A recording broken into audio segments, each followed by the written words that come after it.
threat intel as well. So this threat intel group is being led by two industry experts, Owen Carroll, Advanced Threat Research Team at McAfee, and Andy Greaves from CTO SmartTech 247.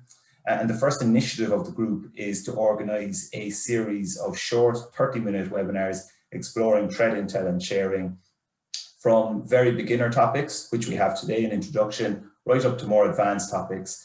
And on the completion of this TI series workshops, a participant may receive a certification or some sort of micro-credential acknowledging their attendance at all of the workshops if they complete an assessment, so we're working on that as well.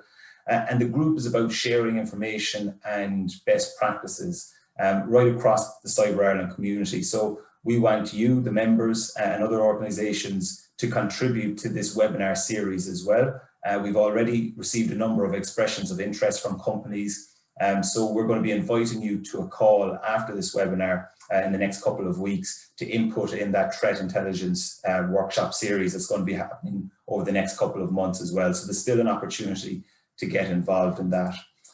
So I'm not going to go on any longer. We're going to kick things off firstly with Andy. Please feel free to add any comments in the chat function, or if you have any questions in the Q&A box. We may not have time to get around to the questions today, but we could look at them afterwards. So Andy, I'm going to pass it over to you.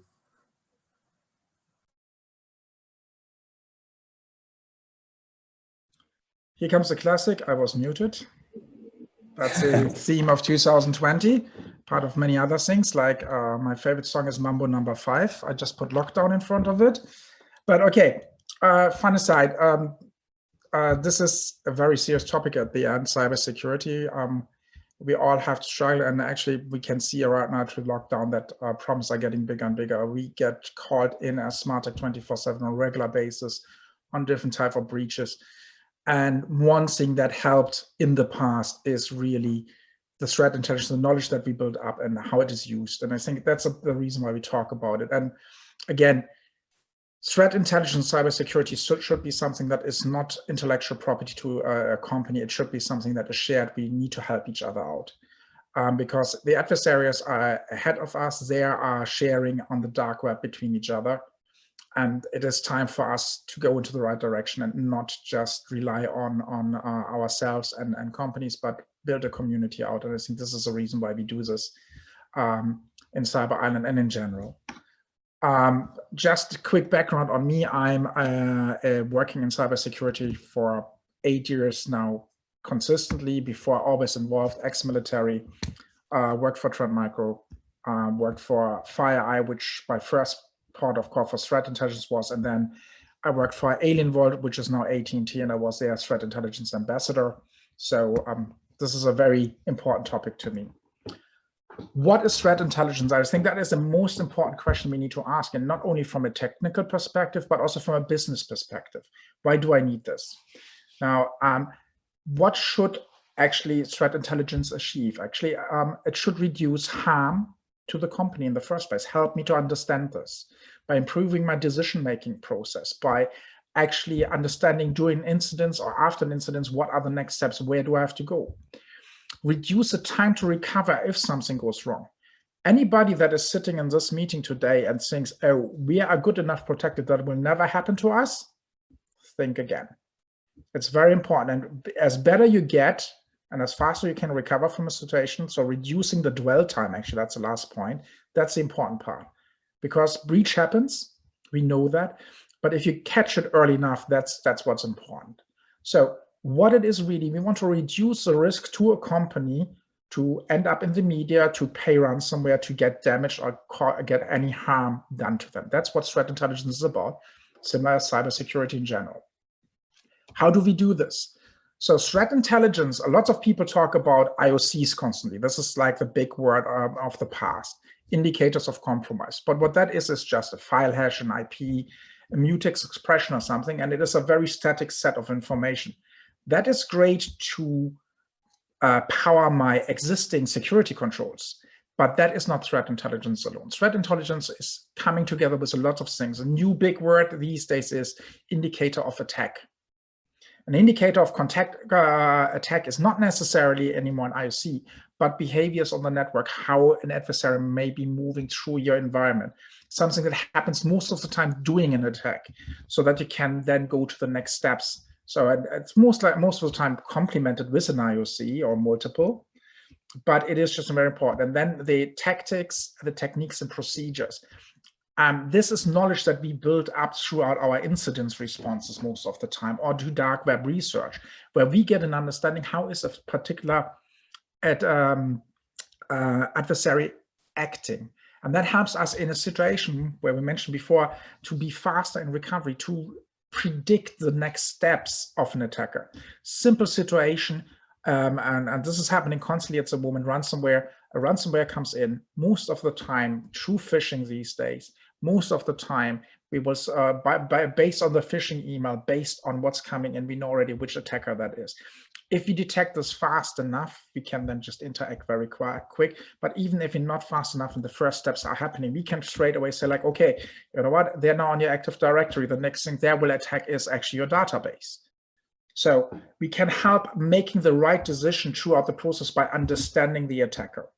But we can also make the right decision, what do I need to protect? If somebody says, oh, this is a particular attack group that is specialized on attacking SQL databases, for example, and you're running no databases in your environment really, then okay, there's less to worry about. It's a lower risk.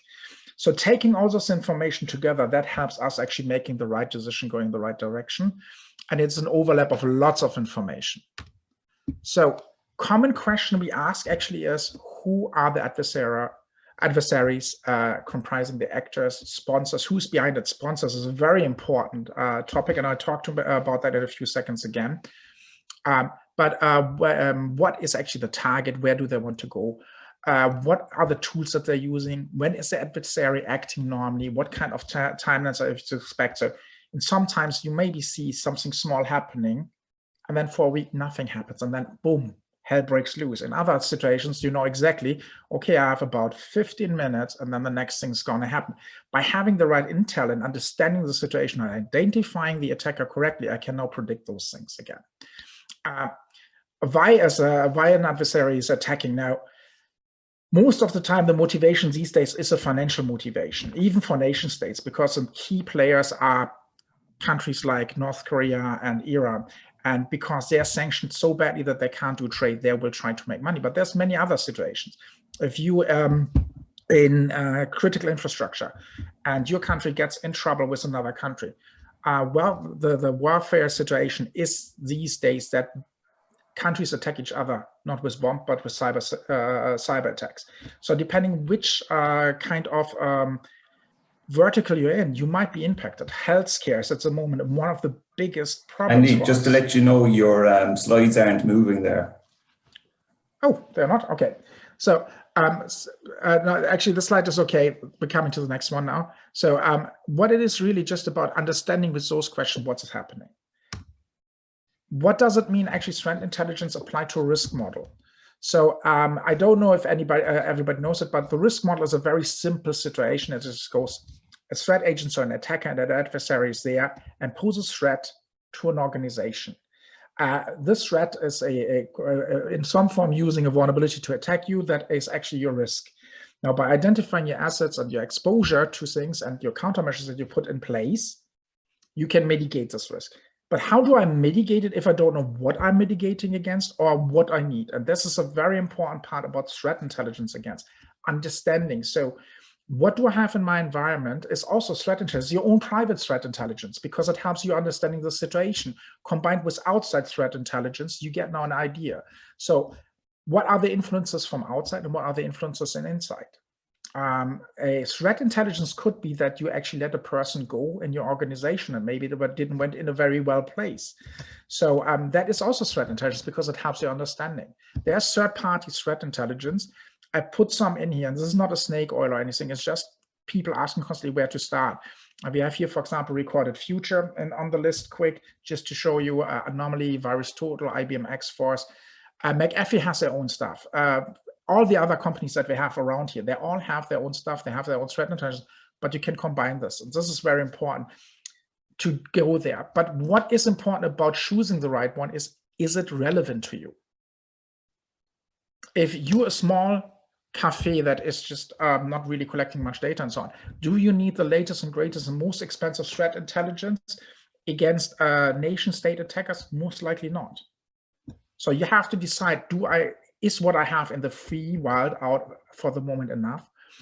If I get threat intelligence in, and threat intelligence can be something that the Guardi calls you, or what we see often, the FBI does that on a regular basis with our US customers. They call us and say like, hey, we noticed that lately there's activity from Russia in the region of this particular vertical, and your customers in there.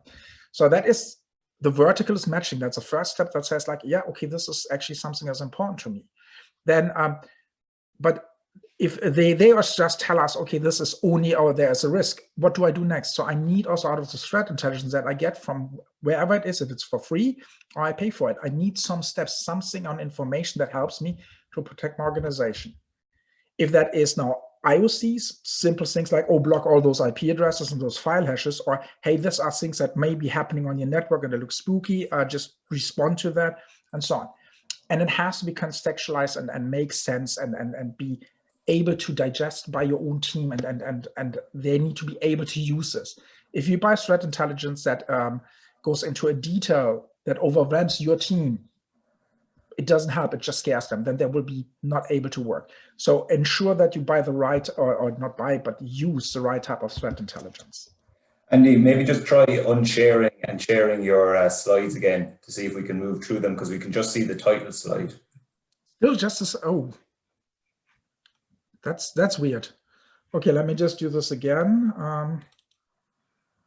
How's it now? Yeah, what is threat intel? My apologies for that, that was something stuck. So this was a slide where I spoke about the dwell time and all those things, just quick. And you get the slides offline later. The IOCs, IoT, IOAs, and TTP story. Here's just a common question we spoke about. Here's the risk model that I try to address. So just going very quick back, these are the information that you need to get together. So threat agents, threat intelligence, and so on. So what is inside and what is outside, and how do I model that into my threat intelligence? Then we had how to choose, and I just brought up quick a few names just to throw something out there.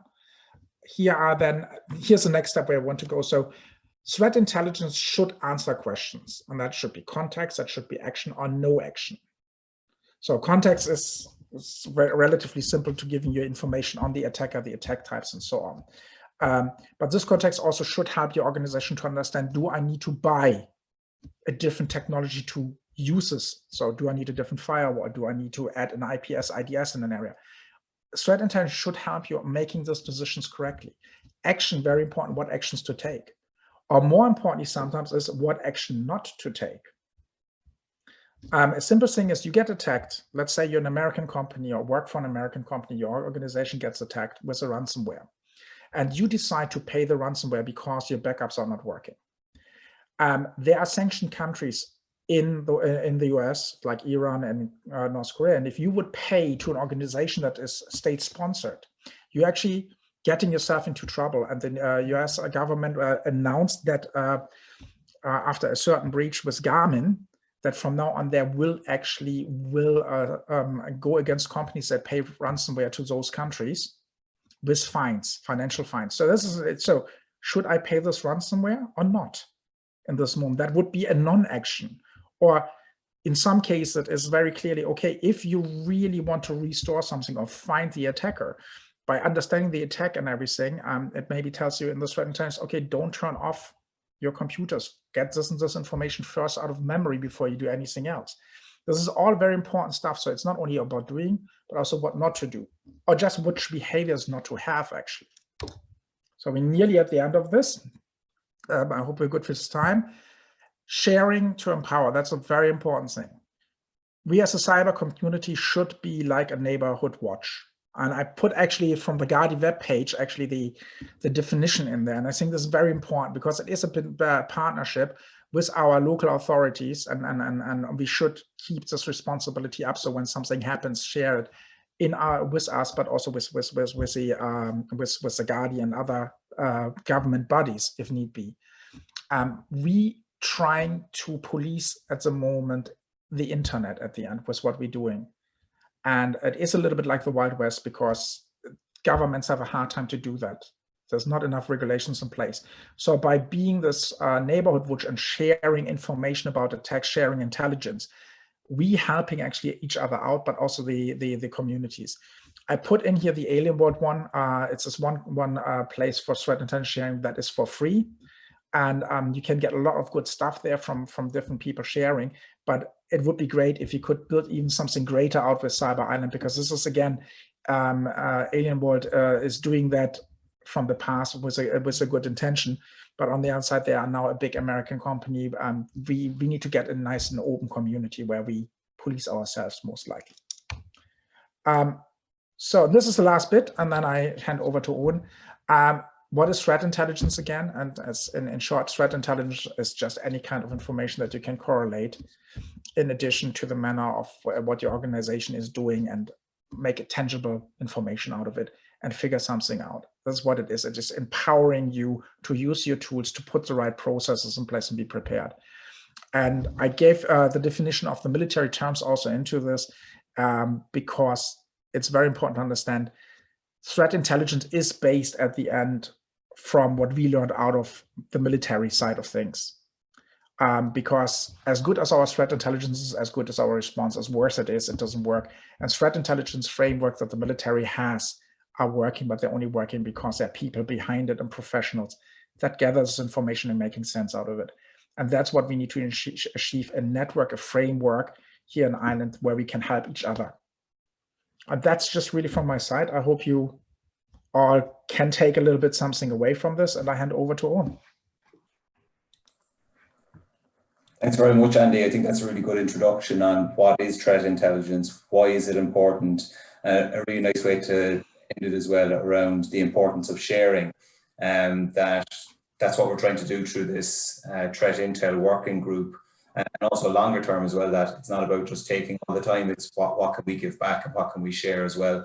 So next up is Owen Carroll, and Owen's going to talk to us about the power of Mitre Att&ck. Hey, thanks, Owen. Can you hear me? We can, yeah. Okay, good. Hey, hi, everybody.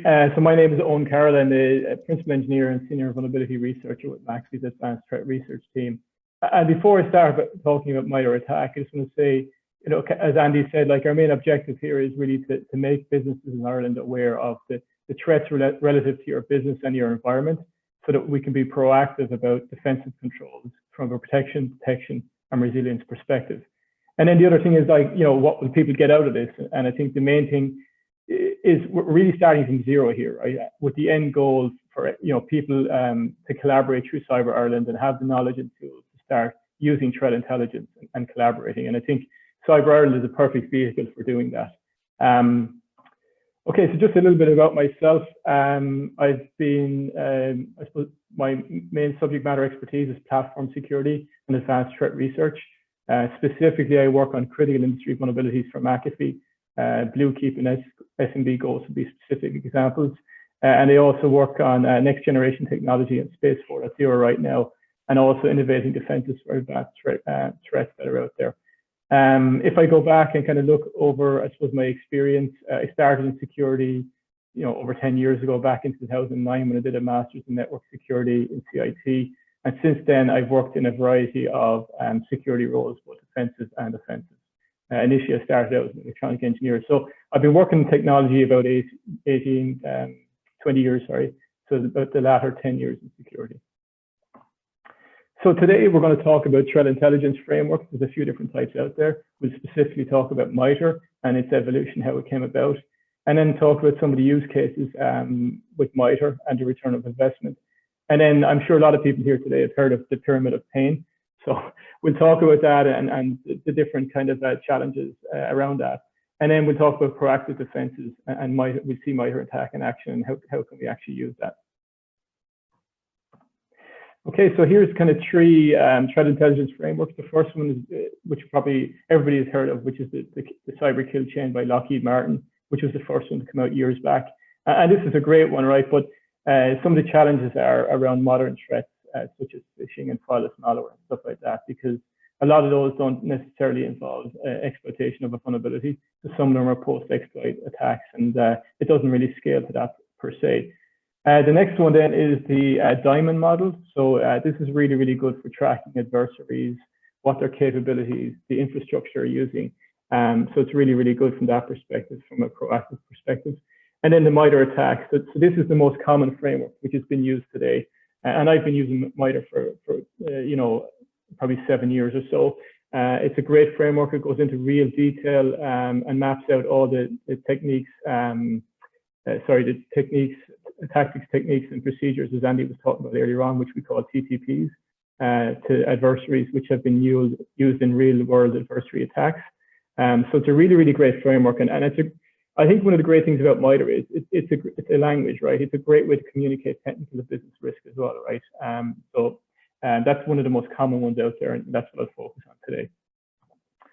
So if we go back and think about the evolution of Mitre Att&ck, so if we go back as far as 2006, I'm sure everybody's heard of the term APT, or Advanced Persistent Threat. So it was first coined back in 2006 by the US Air Force. And usually that was kind of more nation state type activity back then. And then between 2008 and 2013, we had Operation Aurora, which was really the start of the APT era. And they kind of operated kind of, I suppose, behind the scenes for a long period of time without being detected. And they targeted some of the really, really big companies. And Google was one of the ones that came out from that. And actually from that, they kind of understood that perimeter security wasn't enough and they needed to go further, right? And they developed a concept called Beyond Corp, or Google Beyond Corp. And that's kind of evolved into what we know today of zero trust. And it's where we don't trust anything on our network, right? We treat everything as a perimeter, and every device has to be securely identified and authenticated before it can get access to an asset. So that was kind of the key trigger, I think, for that to kind of evolve. And then the Mitre Att&ck started in 2013. I've been using Mitre from when I did my master's back in 2009 or 11, when I started with McAfee, using the vulnerability patterns and attack patterns. And I was always looking for a way, how could I map that to real world attacks? And then luckily the Mitre Att&ck came out around 2013, the concept, and it was really, really early at that stage, but I started using it, and a brilliant, brilliant framework. And it's since evolved. I mean, we had the big Sony hack in 2014. And I think the key thing to get across here is that, you know, over this period of time here before Mitre came out and around the APT era, a lot of the attacks were server-based, etc. And then the attacks started to focus on the users and the endpoints, and it became very hard to detect, right? Because they were getting right into the organizations. And I think at that point we knew we couldn't always, you know, rely on the perimeter and the protection. We also needed strong detection capabilities and response capabilities. And then I think we got the term endpoint detection and response, or EDR, which was coined by Gartner. And yeah, so for the last couple of years, that's been the big, I think, terminology or focus has been EDR on the endpoints, because they've been a really major focus of attack. So Mitre was officially released, the attack framework, in 2015, and it's extensively used by the industry since then. So that's the evolution of Mitre. So we talk about the use cases and the return of investment for Mitre. So as I said, Mitre is a great framework which clearly documents in great detail and maps out the TTPs of adversaries. And we'll go into that a little bit later. But you can see here the framework has two phases. It has the pre-attack and the attack. And the pre-attack is where you can use open source intelligence and different techniques and procedures where you can try to identify who your adversaries are and what their TTPs are. From a pre-attack perspective, and then from an attack perspective, what they're likely to use when they actually attack their organization. So there's kind of two phases. I mean, we'll really focus on the attack phase here. So that's kind of really what you use from a, I suppose, enterprise perspective to try and generate IOCs and IOAs. And the one thing actually I forgot to mention with Mitre Att&ck is that, you know, I think up until Mitre came out, like we spoke a lot about IOCs, and we still do today, indicators of compromise. But IOAs are very important, right? And using the TTPs in Mitre, it really allows you to kind of focus on indicators of attack as opposed to indicators of compromise. So trying to kind of identify the threat early in its life cycle and try to prevent it achieving its end goal. So some of the ROI or use cases, so like it's great for threat intelligence and sharing, and also incident response and security operations. So we can, you know, retrospectively use what we learned from incidents and from SOC analysis as for adversary emulation and threat hunting, trying to find variants within our environment, etc. And also it's pretty good on the product side as well. So you can use it to understand what the threat landscape looks like, the attacks that are being used out there, and how, depending on what your product is, how you can build security into your product. And one of the key things as well is that by understanding the adversaries and TTPs you use, you can really understand your security posture. And do you have the capabilities, as Andy mentioned earlier on, like, do you actually have exposure? So, when you talk about a defensive security architecture, are you in a position today to defend against some of the adversaries that are out there and likely to target you? So one point to note is that, Mitre is a great framework, but it does require a certain level of maturity as well. So, you need basic security hygiene in place. You don't want to be in a position where you're focusing on Mitre and you have your front and back door open, right? So you really need to have basic security hygiene in place as well. So we talked about the pyramid of pain here, and I'm sure a lot of people have seen this diagram. It's a great diagram, and it actually came out around 2013. It was first published as well around the same time as Mitre, the concept came about. I'm not sure if they're linked, but I imagine they are. So if you think about it from an adversary perspective, when we think about indicators of compromise, it's very easy when something new comes out, like a new ransomware family or whatever the case may be, we can put in IOCs, which are the hashes of the malware. And that's great from a protection perspective, but they can easily change, right? They can just recompile their binaries and get a new hash. It's very easy for them to get around. IP address, similarly, they can change their IP addresses very easily. Domain names take a little bit more effort because they have to register them, but it's still pretty easy for them to get around that as well. So detection on hash, IP addresses, and domain names is great from an IOC perspective, but like that, the adversary can easily get around them. And I'll give you a really good example, like on the network and host side. It gets a bit more, I think, complicated or harder for them to bypass this because, for example, if you think about user agent strings, right, and if you're trying to detect a threat coming in your environment on the network, if you can detect the user agent string, it takes a bit more effort on the adversary side to change that back within their infrastructure, etc., or probably going to take a code change. So it takes a bit more effort for them to do it. It's still not, it's still easily bypassed, but I remember working on an incident a long time ago, actually, where we had a polymorphic malware in an environment. And it, obviously, as you know, with polymorphic, it kept changing its hashes, etc. And we couldn't block by IP either. So we ended up blocking by user agent at the perimeter. And that allowed us to clean the environment. So that's just an example of, it can still be bypassed, but it's a bit harder. And sometimes it does buy you some time. When we get back up the chain, then tools and TTPs, that's where Mitre comes in, right? If you can actually block attackers at the TTP level, that means you're blocking their techniques, their tools, everything that they're using, right? So if you can block at that stage, they have no option but to go back to the drawing board, right? And redesign their strategy and their attack approach.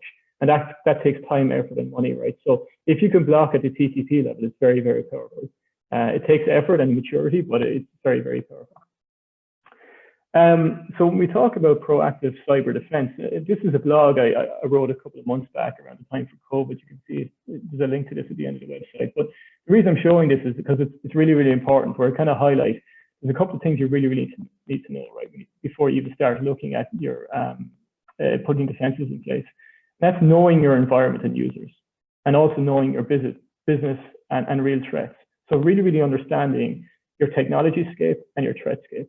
So understanding, for example, what assets you have, and when you understand the adversaries and what TTPs they use out there, you're much more likely to understand, are you likely to be attacked, and what are they going to be looking for, and how do you stop them?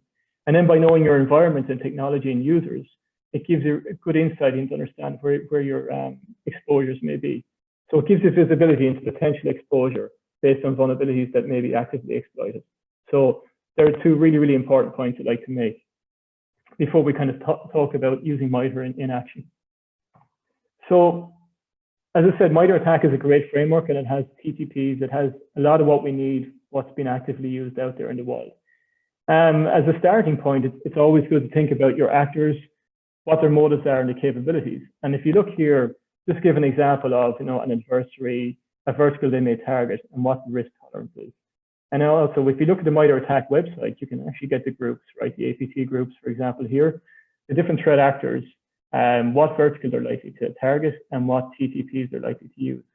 So by starting at this phase, understanding, for example, if you're the finance sector, if you're healthcare, whatever sector you are, you can get a good indicator from Mitre Att&ck, who's out there that's likely going to attack you, and what kind of TTPs they're likely to use.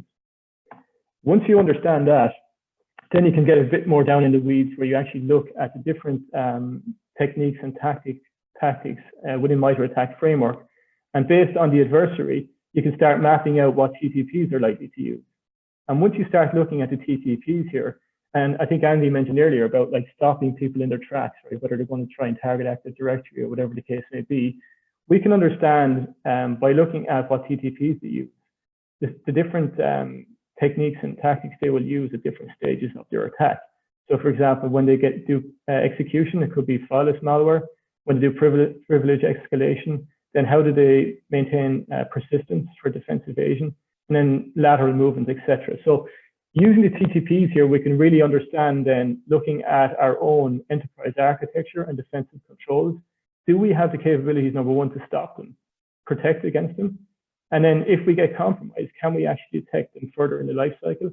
And then how can we respond? Do we actually have the capabilities to respond to such an attack? So the real key here is we need resilience, right? And you know, it's kind of nearly given at this stage. You know, it's hard to protect against every single threat out there, but we need visibility, right? We need to be able to detect, and then when we detect, we need to be able to respond, right? And continue to do business, and that's resilience, right? So it's very, very important. Protection is very important, but we need strong detection capability and our ability to get visibility into how they're acting in our environment and how we can respond to them and remain resilient. And I'm going to finish here with a really, really good example here, because it's, my screen is just in the way here. It's a really good example of how you could leverage Mitre and TTPs and be proactive about your security. So there's a really good blog which is linked at the end of this presentation from one of my colleagues, John Fokker. And it's about how Frankfurt stopped Mitre in its tracks. So Mitre is a polymorphic malware, and what you find with Mitre is it's usually a precursor to Riot ransomware. That's what we're seeing right now in the world. And Riot ransomware is a powerful ransomware, obviously. So you don't want to be hit by that. But you can see in the blog where we speak about Frankfurt actually stopped operations when they detected Mitre. And they made a very, very strong decision to shut down their network IT within the region, which was a big, big decision. A lot of services, etc., were down for a while. But they made the right decision, right? Because by detecting Mitre, they obviously knew they had issues within their environment. And secondly, Mitre is usually a precursor to Riot ransomware. So if they did not stop it at that stage, there is a potential that they could have actually been hit by Riot ransomware. And it would have been a lot worse than having your services down for maybe 24 hours. And it would have cost potentially a lot of money as well. So that's just a real example of how, by understanding TTPs that are used by different actors, that you can stop threats early in the life cycle and you know, mitigate them and obviously prevent them from achieving their objectives. So these are some resources that I spoke through here today. So, you know, the Mitre Att&ck 101, this is a really good resource. And then how to check your defenses. And then down at the bottom, I have a couple of blogs. One particular I have on defense evasion that I wrote. I presented the Hack in Paris last year. The reason I put that in, it's a pretty deep one on Windows and how to do defense evasion. So you might find that one interesting. So I hope that was of use to people. It's just the first one in the series that myself and Andy are doing, but I think it's a pretty good start to give you some insight into threat intelligence and the Mitre Att&ck and how it's used. Thank you. Thanks very much, Owen. Look, I think that was a really great introduction to the Mitre Att&ck framework, and I think I'm a good test case if